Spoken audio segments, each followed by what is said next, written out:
জাপানের ইশিকাওয়ায় বৃষ্টির কারণে সৃষ্ট বন্যা ও ভূমিধসে একজন নিহত হয়েছেন, সেই সাথে 7 জন এখনও নিখোঁজ রয়েছেন। এছাড়া বন্যায় নদীর তীর ভেঙে যাওয়ায় 4টি শহরের 40,000-এরও বেশি মানুষকে নিরাপদ স্থানে সরে যাওয়ার নির্দেশ দেওয়া হয়েছে। রোববার 22 সেপ্টেম্বর এক প্রতিবেদনে ব্রিটিশ সংবাদ মাধ্যম বিবিসি নিউজ এই তথ্য জানায়। প্রতিবেদনে বলা হয়, এই অবস্থায় গতকাল জাপানের আবহাওয়া সংস্থা জেএমএ ইশিকাওয়া অঞ্চলে সর্বোচ্চ সতর্কতা জারি করেছে। বার্তা সংস্থা এএফপি জানিয়েছে, স্থানীয় সময় শনিবার সকালে ওয়াজিমাজ শহরে 120 মিলিমিটারেরও বেশি বৃষ্টিপাত রেকর্ড করা হয়েছে। রেকর্ড শুরু হওয়ার পর থেকে এই অঞ্চলে এটি সবচেয়ে ভারী বৃষ্টিপাত।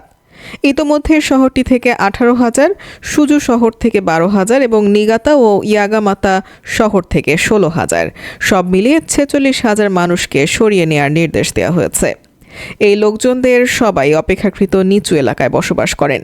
বন্যা শুরু হলে সবার আগে এই সব অঞ্চল ডুবে যাওয়ার আশঙ্কা বেশি।